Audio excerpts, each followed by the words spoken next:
magandang kwento.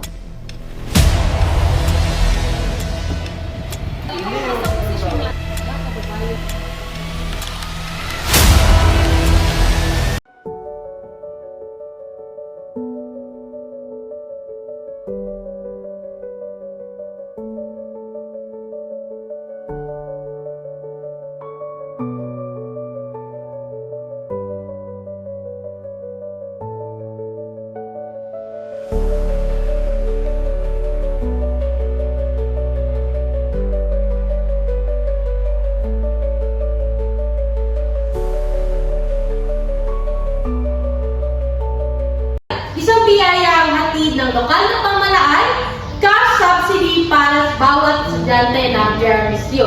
Ito'y tulong para may pagpatuloy ninyo ang inyong mga pangarap. Oh my God! Sana makalitan. Sana. So narito na ang form na kailangan nyong fill-upan. At ang kailangan nyo lang ay ang perma ng inyong barangay captain bago nyo ipasa ito sa opisina ni Mayor Felizartan. Nagkakaintindihan po ba? Oo! At tandaan, walang kulay ang serbisyong ito. Nagkakaintindihan ba? Oo!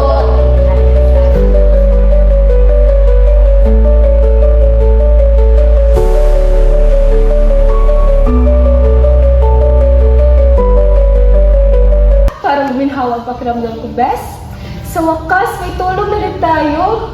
Sana nga, bes. Pero kahit may tulong, parang hindi naman pantay lahat ng turing sa lahat. Ay,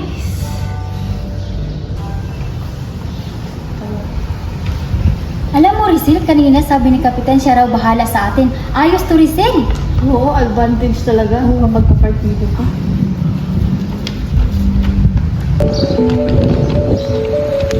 Uy, Rizal, tapos ka na ba mag-fill up nito? Oo, tapos. O tara na, ipasa natin ito kay Kapitan. Magandang umaga po, Kapitan Haiken. Ito na po ang aming form para sa subsidy. Ah, Ritzel. Kilala ko to. Walang problema, ako bala. Salamat talaga, Kap. Ang bilis na po kumilos. Alam nyo naman ako, pagtapat, pirma agad. Ipagpatuloy nyo lang ang pagsusuporta sa akin. Aalis na po kami, Kap. Maraming salamat. Huwag po kayong mag-aalala, maasahan niyo po kami.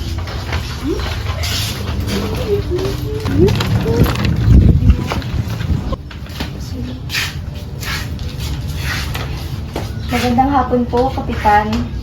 Kami rin po sana nais namin magpapirma po para sa subsidy. Ilagay nyo lang dyan sa mesa. Marami pa akong inaasikaso. Ay, Kap, pasensya na po ha, pero tatlong araw na po kami pabalik-balik dito eh. Eh di bumalik kayo. Hindi ko kayang asikasuhin yan ngayon. Po, Kap, babalikan na lang po namin tulad ng dati.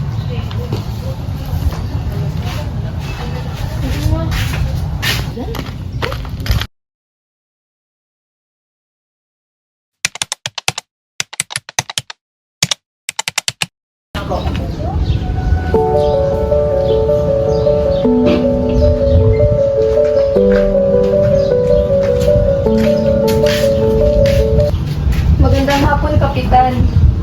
Naandito na naman po kami para sa perma nyo. Kailangan na po talaga namin isumite ang mga files namin sa munisipyo po. Ang kapal ng mukha nyo. Hindi ba kalaban kayo ng partido ko? Kap, estudyante po kami, hindi politiko.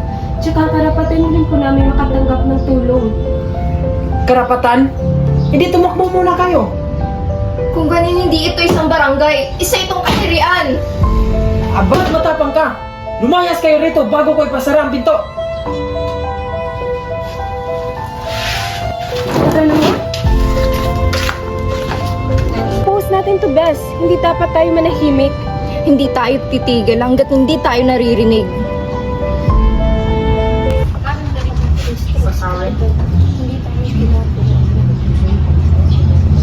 Sapat na ang pananahimik. Dapat na tayong magsalita. Sigurado ka? Pag lumabas to, baka masira tayo. Mas okay nang masira ako kaysa naman tuluyang manahimik tayo.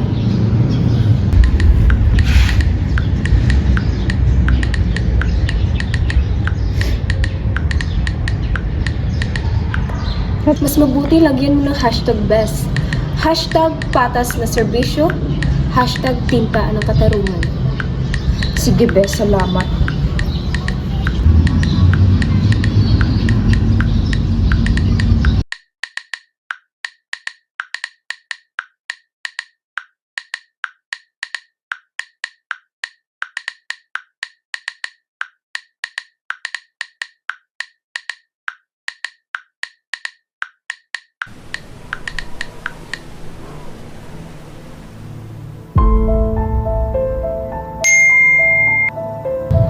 Totoo yan. Dapat imbestigahan si Kapitan. Kami rin, pinapabalik-balik. Kailan pa naging kulay ang tulong? Hindi kami humihingi ng pabor. Gusto lang namin ng patas na pagtrato. Serbisyo para sa lahat, hindi lang sa iilan. Hindi nila alam ang buong kwento. Sadyang sinasadya lang nilang siraan si Kapitan. Pero Ritzel, hindi ba lahat tayo ay estudyante rin? Baka may mali rin talaga. Alam ko naman, Rizal, na may mali. Pero nadala lang naman tayo sa saya, di ba? Pero pinagsisihan ko na yun, Rizal.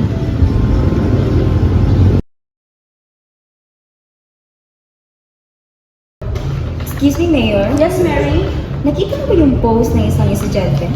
Post? Patungkol saan? Patungkol sa isang subsidy na hindi daw pinirmahan ni Kapitan? Patingin nga. Totoo. Sinong kapitan na to? Si Kapitan Haiktin po. Papuntahin niyo dito, tawagin mo si Riza. Oo, sige. Nakausapin ko si Mo. Sige, Mayor. Ay, excuse me, Lisa. Yes, Kapitan. Busy ka ba? Hindi naman po. Bakit po? Meron kasi pinakautos si Mayor Wency na puntahan na daw si Kapitan Haiktin at papuntahin siya sa opisina ni Mayor ngayon din. Okay lang ba sa'yo? Okay lang po. Okay, thank you.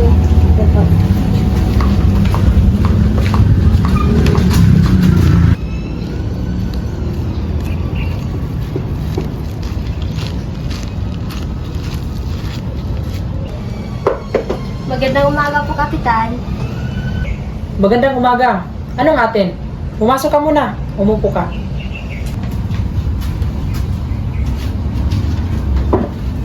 Galing po akong munisipyo. Pinatatawag daw po kayo ni Mayor. Ngayon din po. Bakit? Para saan? Hindi ko po alam, pero importante po lang po. Ah, sige. Pupunta ako. Maraming salamat po, Kapitan. Maunguna po ako.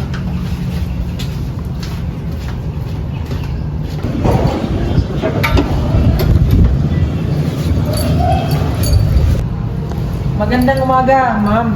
Nandiyan ba si Mayor? Magandang umaga po, Kapitan. Nandyan po sa loob. Wait lang po, ha? Salamat. Excuse me, Mayor. Yes, Mary? Nandito na po si Kapitan Haiktin. Sige, papasukin mo. Okay po. Kapitan, maaari ka na pong pumasok. Magandang umaga, Mayor. Magandang umaga, Kapitan. Naupo ka. Salamat.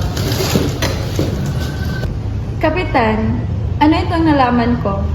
May nag-post patungkol sa subsidy. Hindi mo raw pinipirmahan. Mayor, kaya hindi ko pinirmahan kasi kalaban natin sila sa partido.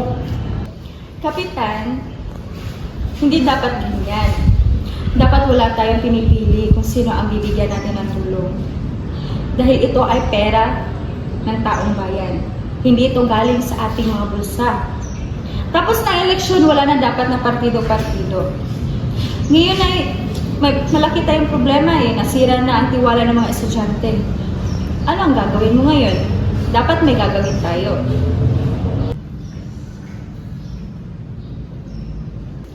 Ngayon, Kapitan, ang gagawin natin is, bukas ay gagawa tayo ng open forum sa loob ng eskwelahan. Hihingi ka ng tawad at pirmahan mo ang lahat ng papeles. Sige po, Mayor. Aayusin ko.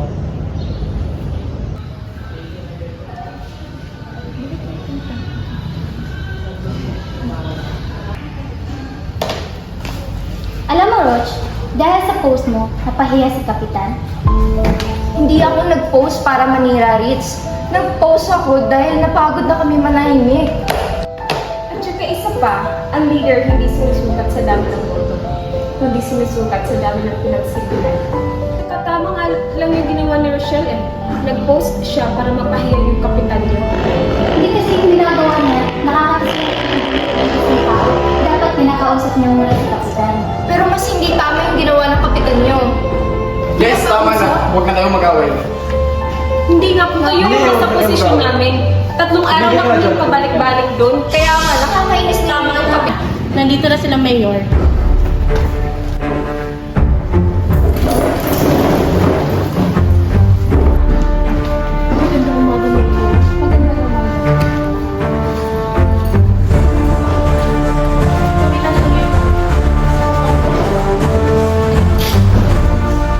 Magandang umaga sa lahat.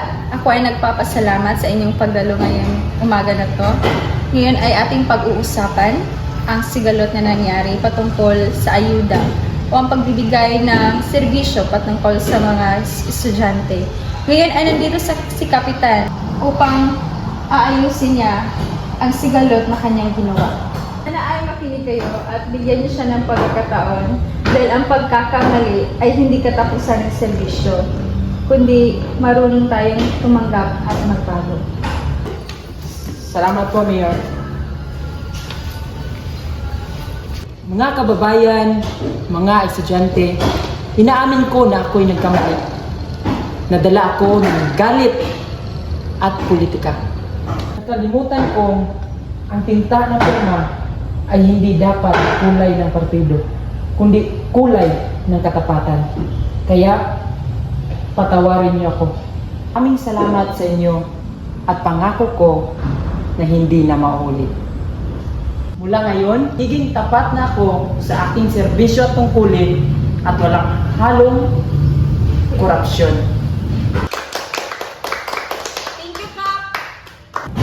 Kapitan, tinatanggap namin ang iyong paumanhin. Hindi namin nais na ibagsak kayo. Tsaka gusto lang po namin ituwid ang mali.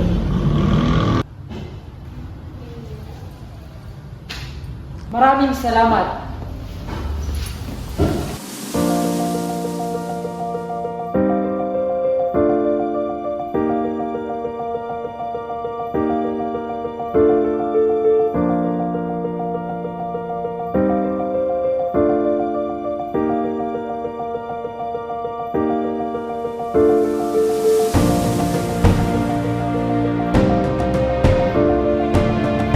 Ang tinta ng katarungan ay hindi pula, asul o dilaw. Ito ay kulay ng katapatan, ng pagbabago at ng pag-asa.